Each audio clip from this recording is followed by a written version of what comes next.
Aku ketika pulang syuting, aku tidur. Oke. Jadi itu aku merasa sosok tersebut tuh ngikutin. Tapi suami aku tuh kayak nggak percaya. Oke. Akhirnya udah nggak kok nggak makan kamu doang, ayo kita istirahat. Kalau istirahat dia ada ketitihan gitu suami aku, dan dia ngelihat wajah aku mirip sosok tersebut gitu. Sumpah. Lalu aku bangun terus kayak, kamu kenapa? Terus kayak, aku lihat sosok itu di belakang kamu.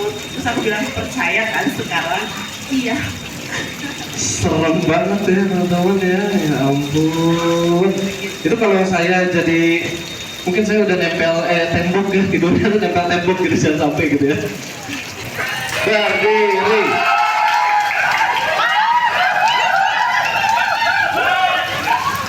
Gimana untuk sosok yang satu itu? Kalau misalnya dari Fahrul juga ada. Kurang tengah ya, kurang tengah katanya. Nah, Jauh aku aja sini kalau.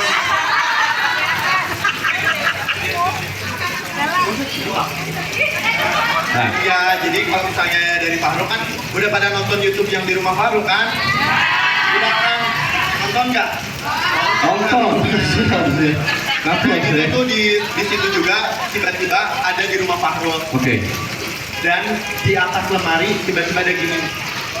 Ih, serem banget.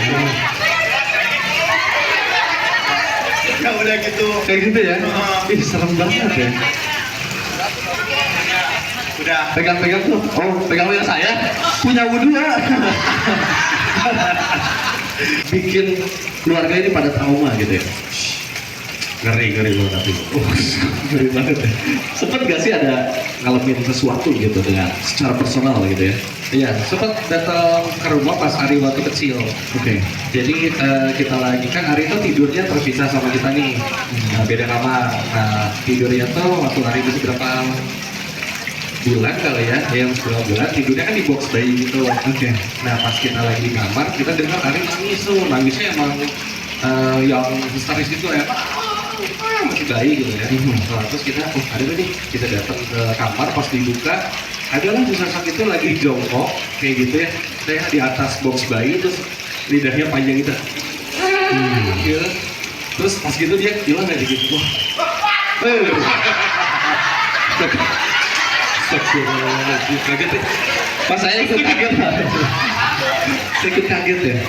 Ya itu ya, nah dari situ langsung aduh, Mother Risa. Karena ya memang berawalnya dari si podcast itu. Oke. Dan akhirnya setelah itu dia sosoknya mungkin muncul di beberapa hari-hari kita yang beda-beda, lebih jurnal, Ghost Cartoon muncul. Oke. Gitu. Pas sekarang di filmin, Wah. Begitu ya, makin aja gitu ya. jadi gitu. Oh, yang mengerikan juga ya. Kalau sosok yang nggak boleh disebutin itu sebenarnya nggak ngantuin aku. Jadi Oke. waktu proses syuting tuh aku baru pindah kan. Betul. Terus ada waktu break lah kita pulang kan mas, lebaran itu. Terus yang diganggu tuh istri aku ternyata. Oke. Nah, karena di tempat tinggal kita tuh di depannya rumah kosong. Nah aku pikir itu hantu-hantu yang ada di situ aja. Ternyata pas dilihat lagi lebih dalam si nenek itu dan dia bilang pakai bahasa Sunda nggak apa-apa tuh biar kenal kan udah jadi saudara. Ih, serem banget. Aku pikir hantu-hantu yang lain lah. Oke. Ternyata ya si Eta. Aduh, serem ya.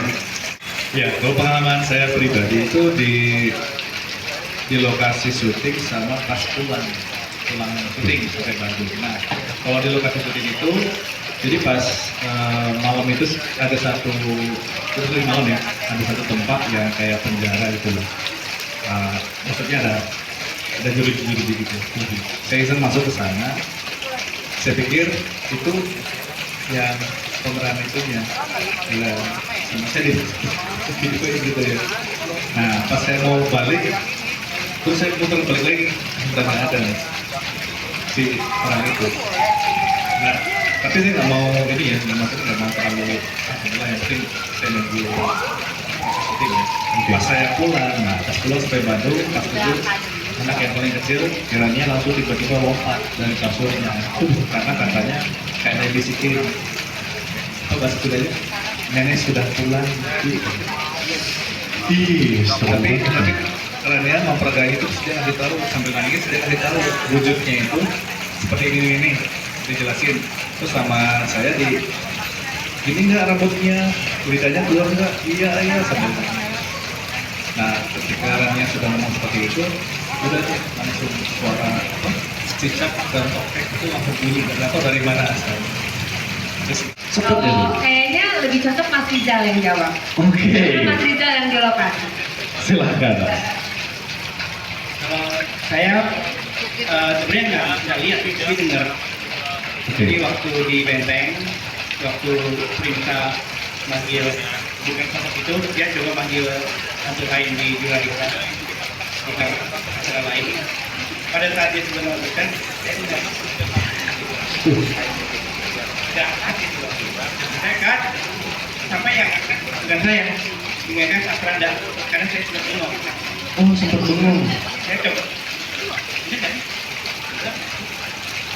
Yang saya cek adalah sound recording. Karena kalau saya dengar dia kesini dan dia dengar. Dia dengar dulu. Yang lain nggak dengar. Oh. Dan pas dicek nggak masuk. Jadi cuma saya dengar. Tapi ada yang masuk Oh, ada yang masuk. di scene lain yang di Jerusalem juga. Oke, dan Jadi ada satu suara masuk. dan nanti itu ada juga di filmnya berarti, Mas. Ada. Dimasukin. Karena waktu dicek ini nggak tahu suara siapa. Oke.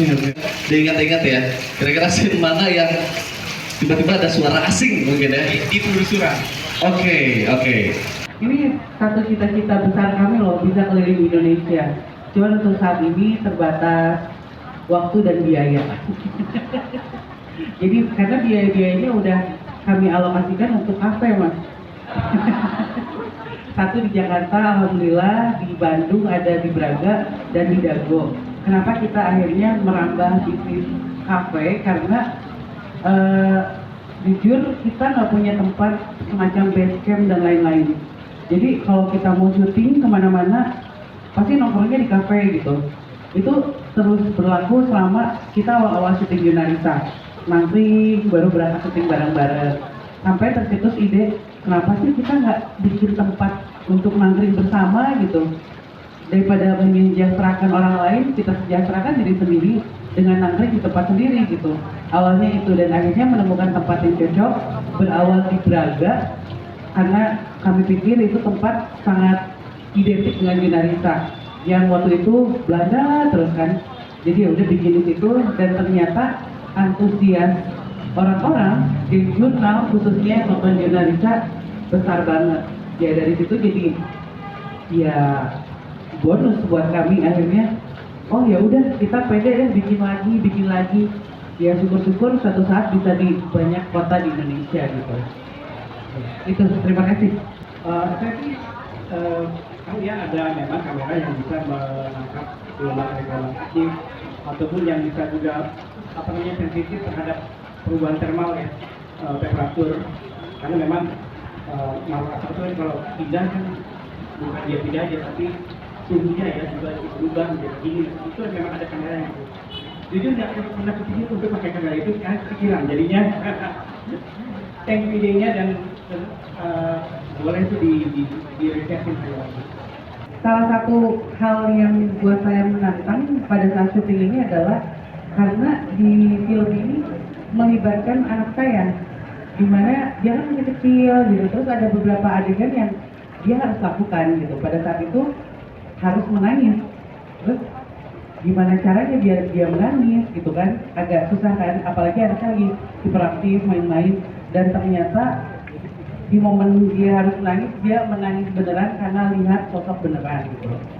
Itu yang akhirnya, maksudnya kalau saya atau saudara-saudara saya ketempelan atau melihat mereka kan, ya udahlah ya, kita bisa saling mengungkapkan, dibersihin. Tapi anak itu saya khawatir banget, takutnya diikutin terus. Mengingat tadi Dimas kan cerita kalau anak saya waktu itu pernah didatangi juga gitu.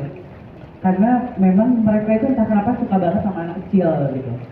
Jadi buat saya yang berat adalah ketika melibatkan anak di situ gitu.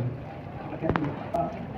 Gitu mau ini artinya salut banget sama Manas ya, karena dialah yang memiliki ide untuk membuat dokumenter ini, dan pada saat digabungkan dengan dinamika saya simak sudah perfect gitu ya. Kalau mengenai persiapannya sih pas di reading sih agak-agak aneh. Di reading agak-agak aneh karena kan nama itu harus disebut ya. Jadi akhirnya gimana caranya kita sebutnya tuh mungkin dengan tidak intens, dengan tidak memanggil. Tapi yang nama itu agak di nextnya apa? Jadi itu yang menarik. Satu lagi ini ada mungkin menambahkan kita di sini scriptwriter kita juga Mbak Lele Laila. Mbak Lele Laila yang menjadi penulis skenario, saya juga sempat menyaksikan awal-awal idenya baru dicetuskan. Kita sempat ngobrol lama ya, kita siang-siang makan siang bareng sama Mas Rizal semuanya dibahas, diutak-utak gimana kita bikinnya seperti apa gitu. Jadi dan kalian nanti akan tonton ini semua di tanggal 11 Juli dan kebetulan saya udah nonton. Jadi saya sangat amat excited untuk melihat semua geng jurnal seluruh Indonesia dan juga teman-teman yang pencinta horor untuk menikmati di tanggal 11 Juli. Kalau ditanya kenapa pilih tanggal 11 Juli, waktu itu saya lagi hitung-hitungan. Jadi ini milih tanggalnya pakai hitung-hitungan Mas Wayan, bukan tanggal merah, bukan libur sekolah. Tapi saya lagi hitung-hitung, kalau rilisnya tanggal 11 nih, terus kita gala premiernya tanggal 4 gimana? Nah, di sini tim jurnal punya manajer namanya Mas Adit. Terus Mas Adit konsul saya nggak tahu sama kalian atau sama AA ya. Dihitung dulu, oh aman, harinya hari bagus. Jadi kali ini aku bukan berdasarkan libur sekolah, tanggal merah, ataupun ada pertimbangan-pertimbangan ini ada film apa, lawannya siapa dan lain-lain. Tapi kita tanya sama AA nggak, atau siapa tadi nggak tahu, sama ada ya. Adit, sama siapa dia ngitungnya? Itu apa tuh? AA, bener ya? Sama AA ya. Jadi hitungannya sama AA, jadi tanggal 11 Juli, gala premier akan dilakukan di tanggal 4 Juli. Dan di tanggal 4 Juli itu, kita juga akan melakukan ritual. Betul ya AA ya? Kita akan melakukan ritual yang spesial. Kenapa? Jadi kalau mungkin Mas Wayan tanya seperti itu, jawabannya tanggal 11 Juli dipilih karena sudah dihitung itu hari baik dimana kita akan gala premier di tanggal 4. Oke.